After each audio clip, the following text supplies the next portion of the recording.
Monday, January 29th, 2024 edition of InvestTalk. And it is Monday. That means Luke is back with us. Thanks for being here, Luke. Thanks for having me, Justin. And we are excited for this hour with you to help you become a better investor. There's a lot to unpack in this wild and ever-changing investing environment. And what happened last year is in the past. It's not about the past. It's about investing through the windshield, not the rearview mirror. And that's what we're to help you do, to assess the landscape that's in front of you and make the best decisions with your money. Now, to accomplish this, we have a mix of educational and actionable material to touch on today. And of course, most importantly, your contributions in the form of questions and comments. Always an important part of the podcast. And on this podcast, we'll be providing useful finance and investment data along with our unbiased perspective developed over 20 plus years of investment experience. Now, we're going to talk about the market performance today as well as run down some show topics, but right after we answer our first caller question now. Hi, I love the show. I'm calling today about Cboe Global Markets, ticker symbol Cboe. We held it short term, up nicely, about 35-40%. I'm wondering if you think I should trim some or hold on to it, maybe put a tight stop on it. If you can let me know, maybe take a quick look at the fundamentals, that would be great. Really appreciate it. Thank you. Bye. All right, looking at Cboe Global Marketplace, and for everybody else out there, they operate a global options exchange. This is Chicago Board of Options Exchange. That's what Cboe stands for. I've actually been there, Luke. Have you ever been to the Cboe? I have never been to the Cboe, no. I've been to the Los Angeles Old Stock Exchange, though. Haven't we all? Well, the Cboe is it's an interesting place. At least I went there back in I was in high school, so this was in the 90s. So it was an interesting place to visit. My family's from Chicago, so it was part of that with part of a trip with my grandfather. So that was pretty cool. But with the rise of options markets and activity, especially post-pandemic, their business has boomed. Business has boomed. It was trading at $120 per share when the pandemic started, dipped into the pandemic, and then rallied from a low of around, $75 per share. Now we're at $183. Earnings are set to make an all-time high this year of $8.35. And Luke, analysts continue to upgrade those earnings. But the stock has ran, and revenue growth has slowed now. Negative 9% last quarter, year over year. Seems a little rich at these levels with growth reversing in my mind. I tend to agree. It is a little bit rich. They came out of a little bit of a slump from mid-2022 to mid-2023 in terms of their profitability, and their cash flow certainly has dipped since the pandemic. As you mentioned, everybody on Wall Street bets and their mother were probably trading an options business was booming. But I just look at the next 12 months price to earnings, and that's at about 22.2 relative to its 5-year average of around 19.9. That's including the boom during the pandemic years. So, they have earnings coming up on February 2nd. The collar was up 30 to 40%. It looks to me like this is a good point to trim. I certainly wouldn't be adding anymore, but like I always say, nobody ever went broke taking some profits. Yeah, and from a technical perspective, it does look like it's losing a bit of momentum. You're getting a MACD cross. You got that already on the weekly, and you're getting a MACD divergence on the daily as well. So these are indicators that the recent strength is not very powerful. And after a large run, that's the first sign that the run is petering out a bit. And it doesn't mean it has to go down 40, 50% or anything like that. A 10, 15% pullback in a name like this would be a normal refresh, getting back into, say, the 160s. And I wouldn't be surprised post-earnings to see something like that, especially like you said, the multiples are relatively elevated. So I'm going to give this one, the answer simply here is I do think it is a good time to trim into those earnings and lighten up just a bit. Now, we have a lot of ground to cover the next 40 minutes or so, and time permitting, we're going to touch on everything. One is our main focus point, and that is in concerns the topic of the FTC and launching an AI inquiry into major tech players, looking at investments and partnerships. And this is just another of a long string of actions by the FTC under the Biden administration to really crack down or attempt to crack down on some monopolistic endeavors or actions by the big tech names, especially as AI ethical concerns continue to elevate. There are different business practices and management techniques that they're certainly scrutinizing. And how will this impact the regulation of artificial intelligence over the long term? So we're going to touch on that. We also want to look at four big recession indicators. There are four main ones to follow, and two a lot of people look at, and two I think less people focus on. So we're going to look at that. Also, the recent rout in Chinese stocks is being met by a potential rescue package, would you call it, Luke, out of China? Certainly, they're trying to rescue it. Yeah, and where that will come from will be very interesting, meaning where will that money come from? So we're going to look at that. And then lastly, businesses and consumers. They're borrowing again. And a lot of people, I see this a lot, Luke, is people saying, oh my God, look at debt rising. There's this much credit card debt, or there's this much consumer debt, or whatever. And they don't realize that's what the economy runs on. It runs on debt creation. So it's important to follow this, is how much debt is being created or potentially destroyed. So we're going to look at all of those topics, hopefully, as well as get to your voice bank questions. One is in regards to silver and OneMain Financial. And since it's Monday, I will have a fresh perspective as well. Now, as we go to a break, let me remind you to check out our new InvestTalk Classroom series titled Episode 16, The Residential Housing Market in 2024. Luke and I talk about the current market dynamics and offer some advice. Now, the phone lines are open, waiting for your questions at 888-99-CHART. Every investor is working to build a secure financial future. Would this be an opportune time to get into annuities? Everyone's situation is different, Get your thoughts on CRM, Salesforce. and so are their questions. And I was just calling for your assessment of Blackstone Incorporated. To get your take on QE. Ticker symbol LECO. Just wanted to get your opinion on JP Morgan. InvestTalk hosts Justin Klein, I'm okay paying a fair price for a very good business. Steve Peasley, It's a very well-run company. and now Luke Guerrero EBITDA growth is significantly higher than its competitors. are ready to provide their unbiased answers. Each podcast is unique, and you set the agenda. I will. Hey, hi, Steve.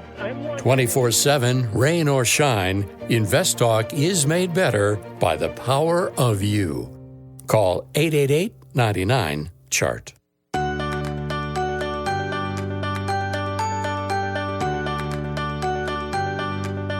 In today's market, more than ever, you need unbiased investing guidance because it can help you achieve financial freedom.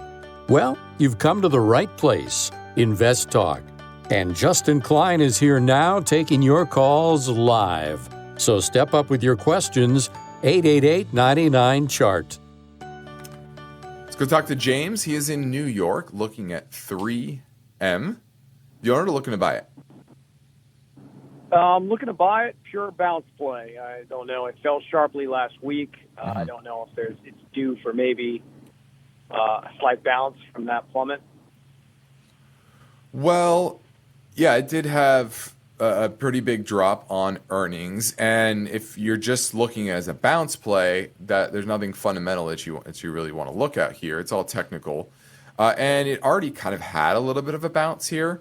The area that I would have expected before this to bounce is right around where it consolidated in early November, and then kind of broke out from there, and that was right around the 92 level, and that's pretty much where it bounced, right? 229. The low last week was 29.73.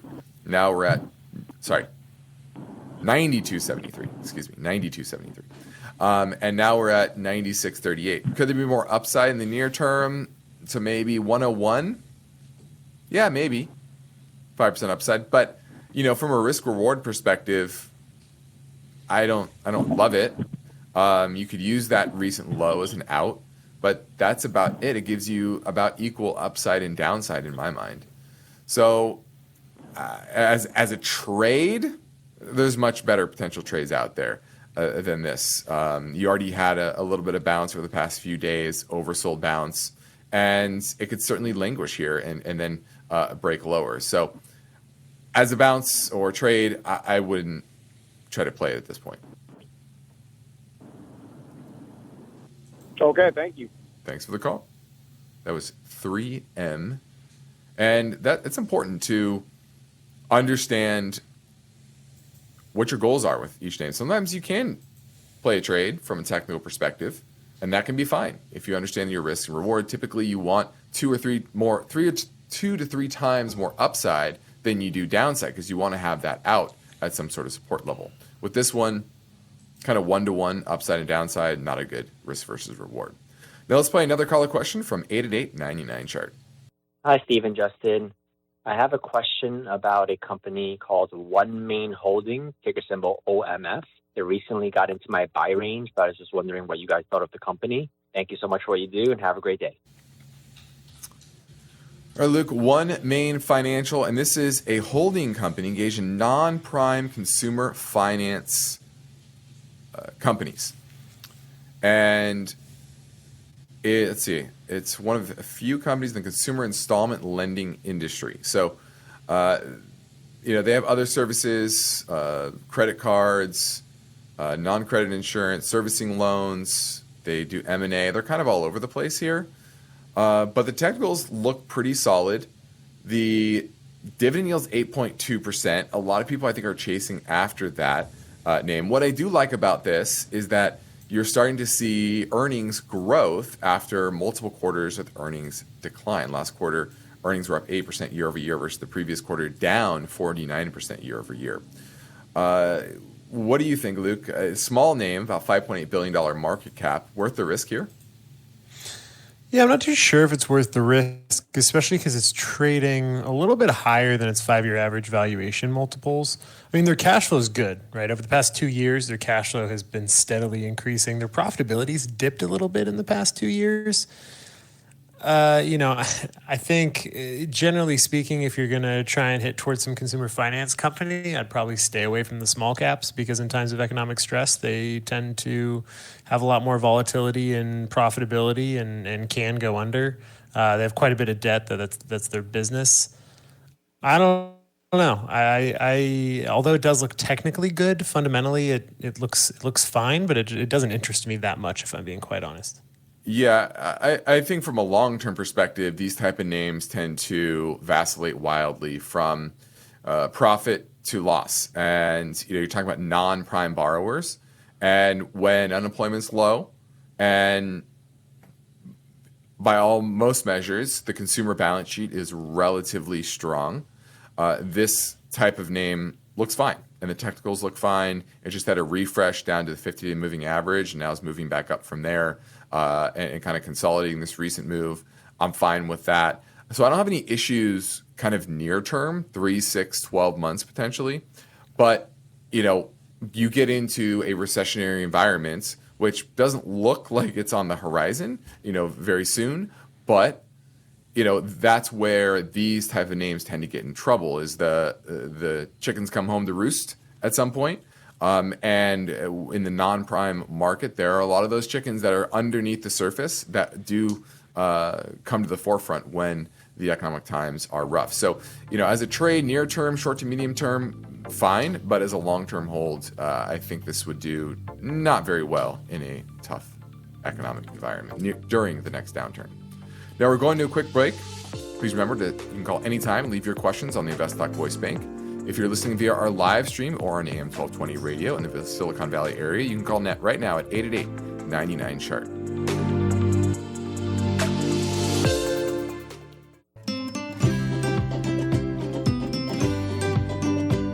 Every investor is working to build a secure financial future. How they get there and when they get there, that depends on many variables. The more you learn about how the market works, the better your chances.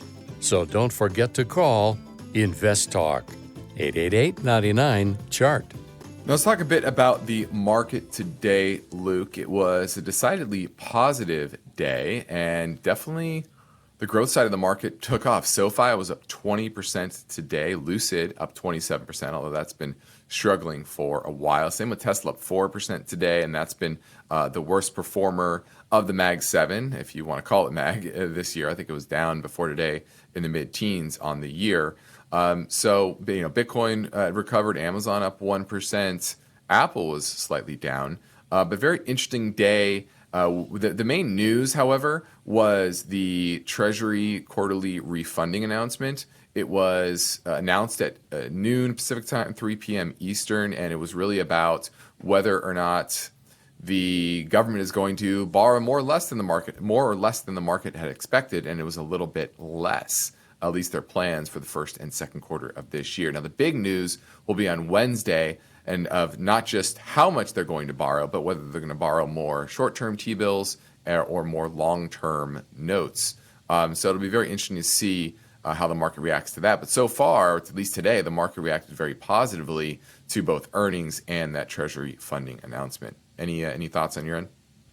No, just that this certainly is a big macro week. FOMC meeting on Wednesday, consumer confidence, ISM manufacturing and employment data all coming out towards the end of the week. So, a lot of this earnings-driven rally, we'll see how strong and how resilient it can be on the most up-to-date economic data that we'll see later this week. Yep, big week for really, it's all about Fed policy, Fed and Treasury policy, actually. They're kind of duly important in today's highly indebted economy.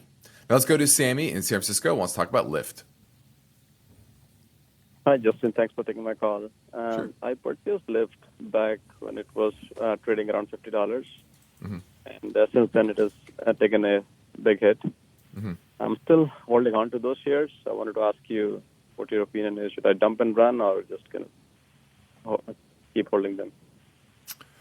Well, the main issue, I think, with Lyft is the poor profitability that it's historically had. Its free cash flow is negative and has always been negative. Yeah, it's never had a positive free cash flow year, and that's an issue, especially in an environment of higher cost of capital.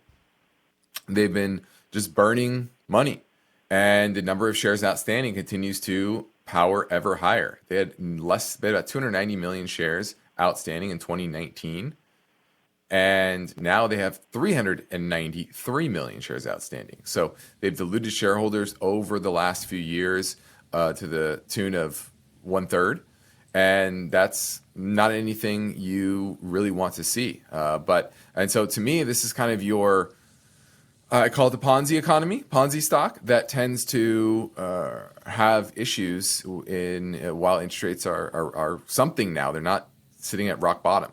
Now, the technicals, I will say, are making some progress from the lows last May. But I don't know, Luke, do you think you should wait for this near-term strength and sell into it, or should he be quick to cut bait? Because I think at some point he has to sell this. Yeah, the technicals can do what the technicals want to do, but at its core, the fundamentals just aren't there. This business has never made money. I don't see how it can start turning a profit like Uber was able to. It doesn't have the market share. It therefore doesn't have the ability to innovate within its own industry. I think holding on to this company is losing out on an opportunity to invest in something else. So if it were me, I would just get rid of it. Yeah. It depends on if you have something else to put that money in, if you have a good idea. Remember, you have to be picky with your capital, right? And if you have something else that you probably have more confidence in, this is a good place to get that capital from, sell out and move on. Thanks for the call.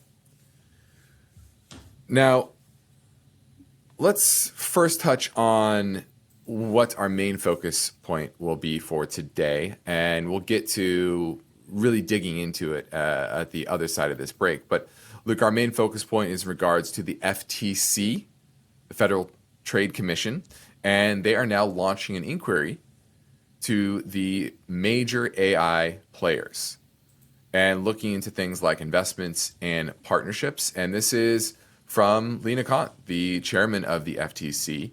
And this is nothing new. She's already tried to crack down on the prescription drug industry, the middlemen within the prescription drug industry. And that was in 2022. In 2020, kind of their first order of business of the new administration was to focus on the big tech players, Alphabet, Amazon, Apple, Microsoft, and about their acquisitions to kind of basically pluck off the small players and prevent any other up-and-comers from taking their market share. Think of what Facebook did with Instagram early on. And a lot of these tech names did that across various parts of their business with less high-profile acquisitions. But I think that's what they're focusing on here is what are these big players doing right now to prevent the true competition from emerging within the AI space and see how many of them are trying to consolidate a monopoly power there. So on the other side of the break, we're going to dig into the story a little bit more. But on the next Invest Talk, we'll look into this story. The Fed's favorite inflation gauge rose 0.2% in December, up 2.9% from a year ago. That story tomorrow, but for now, we're ready to take your calls at 888-99-CHART.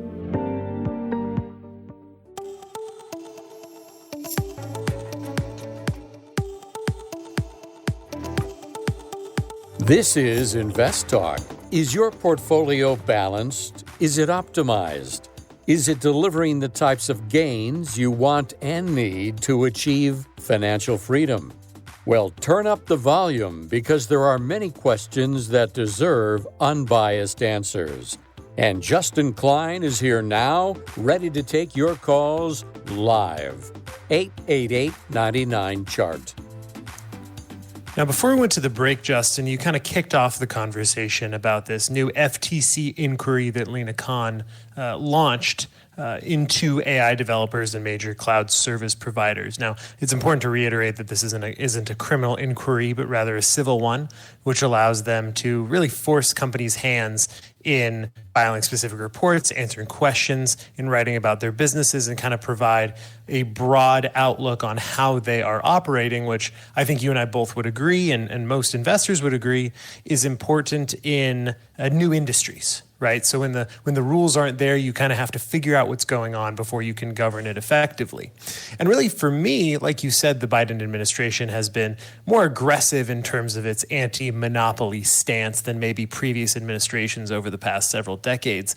But I think this really goes to the heart of the level of complexity with trying to figure out monopolies within the tech space. So when you think about the laws and how they were written and when they were written, it was really to go after your standard oils, right? You were looking at companies that monopolize production and were able to price gouge and price set and stifle innovation. And when you're a producer of things and you have that type of business, that's really easy to identify. Standard Oil was really easy to identify as a monopoly. But that's a little more complex, right, in today's environment. So Google, for example, far more complex. Google has the monopoly, I even said it there. Google has the largest capture in terms of search, right? So it's difficult in that a lot of these companies have the power to stave off competition before they happen. Google knows what you're searching when you're trying to build to something that will compete with them. But also you don't have the hurt part towards the consumer that you did back in the day in terms of price gouging. Amazon has made goods cheaper for buyers. So you don't really have the complaint aspect of that as well. So I see a little complexity here, just as I did before, in terms of identifying how these people may be manipulating the market. Does that make sense? Well, yeah, as technology ramps up and becomes ever more complex and everything's run by algorithms and AI in this case, it's harder to decipher what the true swing factors are. But I think one main one everybody within the industry is going to agree on is data. And we know big data is very important, but in AI, it's even more important because that's what these AI models work off of. They work off a large set of data. So if you can control that data and you're the only one that has access to that data, then suddenly you can build AI tools that are better than the next. So I think that's what will be interesting here is what are these companies doing to potentially prevent their competitors from getting their hands on similar size data sets? And I think that should be the swing factor in understanding this, whether or not a company is doing things that are anti-competitive. Because if everyone's working off the same data, then it's about the algorithm. It's about finding the right employees. It's about all the things that are fairly fair in the competitive marketplace. So it'll be interesting to see where this comes out, but it also shows you there is increasing risk with these names and the whole AI craze that will need to be watched. Now, one thing I think is being under discussed is, and even says this in this complaint, it looks at Amazon, Alphabet, Microsoft, Anthropic, and OpenAI. And a name that is notoriously missing is Apple. And if you actually study what Apple is working on this, but nobody's talking to them about them as an AI play. And I think if they can make Siri more like ChatGPT, they can plug in a large language model into Siri, they could easily be the dominant player in AI, especially if you can run these systems on your phone, so you don't need huge hardware applications or huge hardware inputs or infrastructure, like NVIDIA, and everyone has one in their pocket, so they don't need to go to a ChatGPT after that. What are your thoughts on that as a potential next theme in AI? Yeah, no, that certainly is interesting. Siri is, I think, what people understand a large language model to be, and that it's a neural network. Mm-hmm. Obviously employed a long time before ChatGPT. I think the benefit to Apple's ability to corner this market, should they choose, is that large language models are successful because of the communication of the neural network. They can operate on different devices and communicate with each other in terms of the results they're finding. That's obviously a very simplified way of explaining what's going on there. But because of the market share they have in the cell phone space, that's an incredible way for them to grow. So it is a surprise to me, as I imagine it was to you as well, that Apple's not being considered in one of these lists. So, we'll see. We'll see what happens there. A lot of these companies have some pretty big PR firms, and I saw Google made some shots across the bow at Microsoft when it was talking about companies that may have already been investigated for monopolies, throwback to the 1990s. So I imagine at some point somebody's going to bring up Apple's name, and I wouldn't be surprised if they get swept up in this as well. Yeah, it'll be interesting to see as time goes on, and as the S&P is now a third. I heard this stat. The S&P right now is a third the Mag 7, or was it tech? Yeah, sorry, it was technology. About a third in technology, and technology as a share of GDP is only 8% of the economy. So it's becoming more and more unhinged from the realities of the overall economy, and that puts a lot of risk on those valuations and the potential for the regulators to upend those trends there. So we'll be on the watch for that. Now let's go to Luke in Wisconsin, looking at FLMX, which is the Franklin FTSE Mexico ETF. You looking to buy it or do you own it? Hey, Justin and Luke. I'm looking to buy this one. Justin, I know you always talk about the strong demographics in Mexico, and I just want your opinion on this fund in particular to play that trend. And also, I just have a question on if the influx of illegal immigration in the southern border is changing or affecting your thesis on this at all. Thank you. Well, looking at this ETF, and Luke can get into the details of it, and I'll just mention, I'll just talk about that last comment.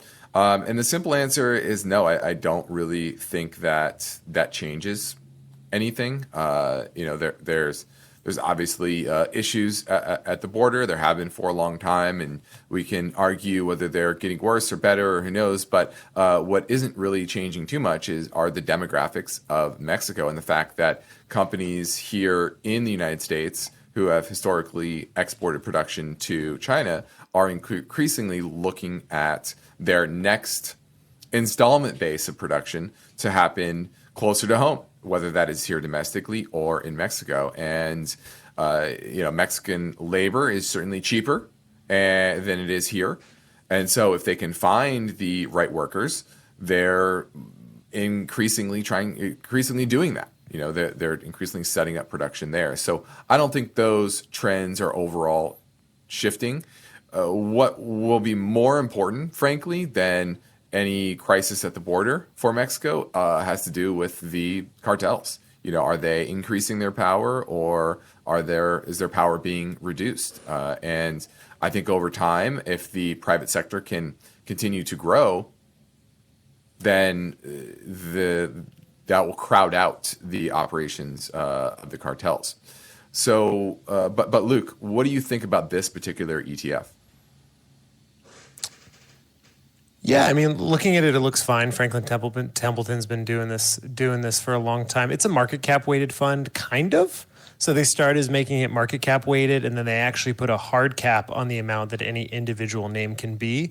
So that's good. It means that it more broadly diversifies the fund itself. It also excludes small caps, which I think is probably fine. In the U.S., small caps, great thing to invest in. Maybe internationally, especially in Mexico, might not be as safe if you're just trying to get some exposure to the Mexican market. The top 10 names make up only 65% of the fund because of that cap, and it holds about 39 names. So it's pretty well diversified.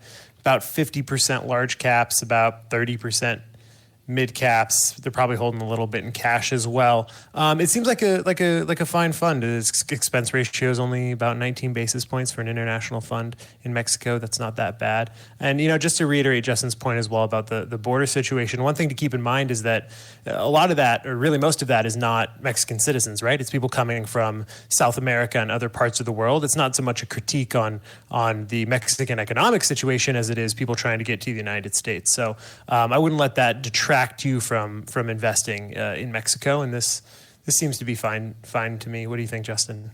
Yeah, and I like that 19 basis points. That's pretty cheap for it is a foreign ETF like this. So I'll give it probably because they kicked out the small caps, if I had to guess.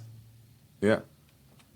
Well, let's touch quickly on the potential of a recession, and there are typically four main indicators that you should follow when looking at whether or not we're heading into a recession. Now, the two main ones most people focus on are non-farm employment. You get that at the beginning of every month. And then retail sales. That's something everyone's following, the strength of the consumer. And the other two are, I think, less followed. One is industrial production. I know us professionals, we certainly follow that. But the other is real personal income, excluding transfer receipts. And that is showing you, the average person actually working in the productive economy, what type of growth in income they are currently having. Now, right now, the real personal income growth was up 0.2% month over month in December. and that put it at 3.1% year over year. So positive, nicely positive. So really no issues on that front. However, the level is pretty low. Real personal income year over year is currently at or below the level at the start of 5 of the last 9 recessions since 1959. So it's kind of middling number here, Luke. It's not showing you that we're heading to recession or that we're going to skirt a recession. So you kind of have to look at those other figures. And we know the jobs number is relatively strong. Retail sales also relatively strong.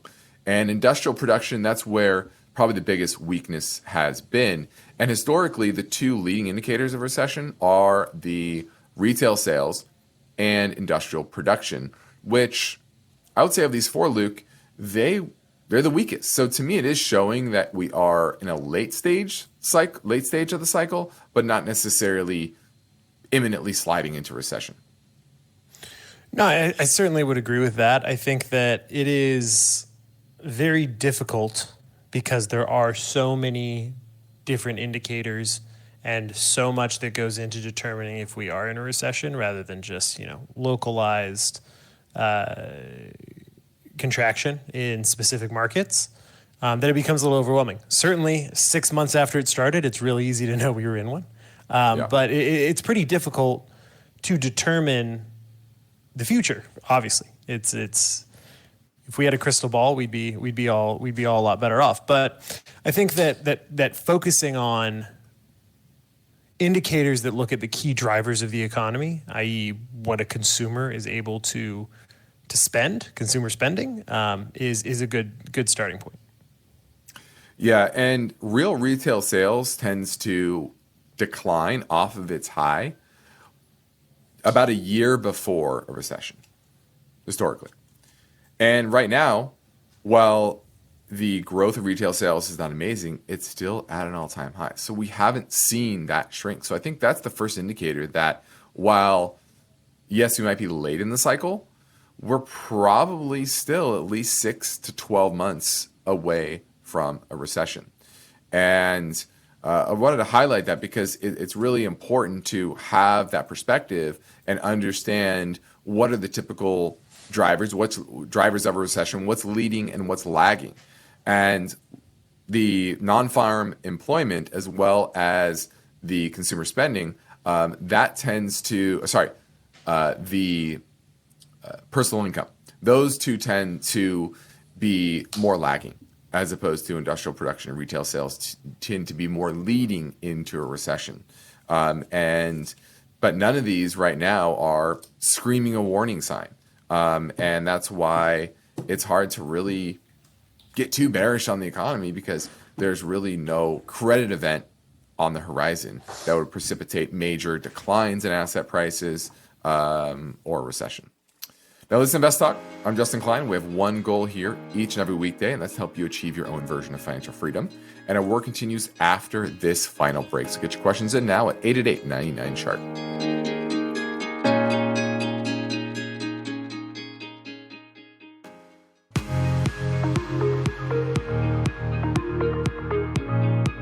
Let's take a quick look at your financial to-do list. At the top, make that phone call to the InvestTalk Anytime Listener line, 888-99-CHART.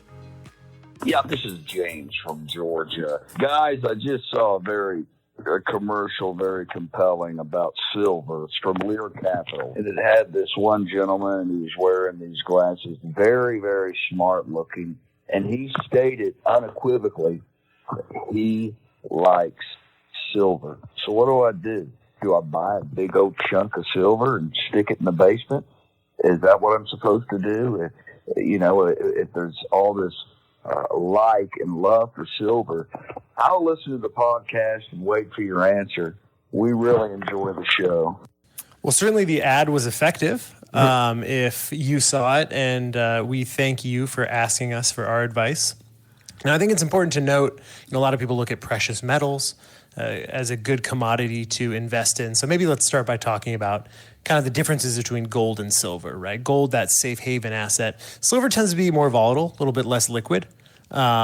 If you're talking about investing it, not just buying it and putting it in your basement, but it also has, higher industrial demand compared to gold. So when times are booming, silver prices, when they're in demand, tend to have more benefit. But if times are tough, gold tends to be a better place to store your value. What do you think, Justin? Well, I think the first lesson here is never make an investment decision because some guy said it loudly and confidently on a television screen or on a laptop or on your phone or on YouTube or whatever, right? That's not a process for making an investment decision. Any ad is going to have somebody that hopefully is very confident and says it that in a way that will get buy-in from the people that view it. But that doesn't make it a good investment or the right investment for you. So that shouldn't be a reason for you to buy or sell something. But you're right, Luke, that precious metals, they can be great stores of value long-term. Holding gold is a good hedge against inflation, but not something that you should go wild for. There's nothing wrong with owning gold and silver as a part of a diversified portfolio. Actually, I like gold and silver long-term. But do you need to own physical, Luke, and put it in your basement? I think that's a play on the entire system kind of come crashing down, which you have bigger problems than needing to get to your physical silver if the whole exactly. And are you going to take that chunk of silver and carry it across town and barter with somebody? You can turn it into tools. You can't turn silver forwards into tools. If you're a blacksmith, you could.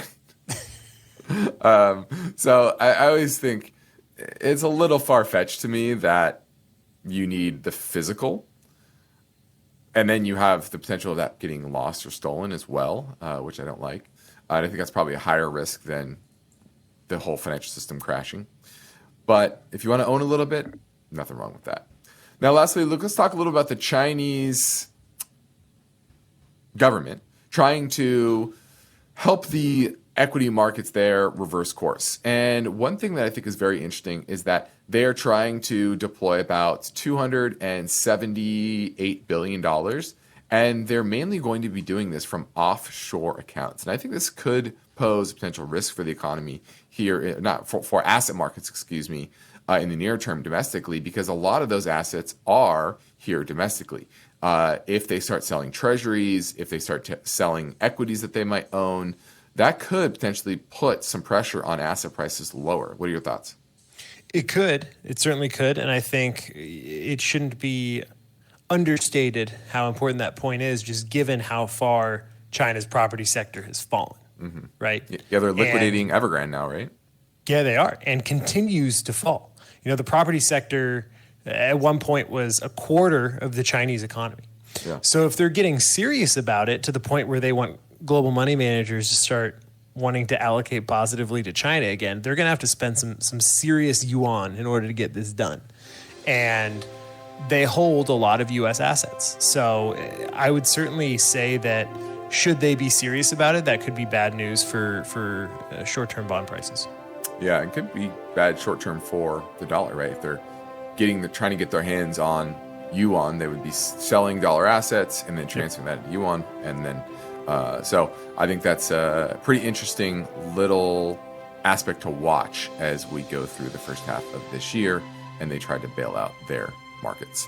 Now, I'm Justin Klein with Luke Guerrero, and this completes another InvestTalk program. We thank you for listening, and we encourage you to tell your friends and family about a free podcast downloads, which you can find anytime at iTunes, Spotify, or Google Play. And be sure to rate and review on iTunes as well. Independent thinking, shared success. This is InvestTalk. Good night. InvestTalk is a trademark of KPP Financial. Because of the nature of the interactive dialogue inherent in the format of this program, it's important for the listener to understand that not all comments made will apply to them. Specifically, nothing said shall be taken to be investment advice, or shall statements on this program be considered an offer to buy or sell security. Because such advice is rendered solely on an individual basis and at times will require that the investor review a prospectus before investing. InvestTalk is a copyrighted program of Klein, Pavlis, and Peasley Financial, a registered investment advisor firm which retains all rights. For more information regarding KPP's investment advisors, call 1-800-557-5461. Steve Peasley is president, and Justin Klein is chief executive officer of Klein, Pavlis, and Peasley Financial. Thank you for listening, and your comments and questions are welcome on our 24-hour listener line at 888-99-CHART.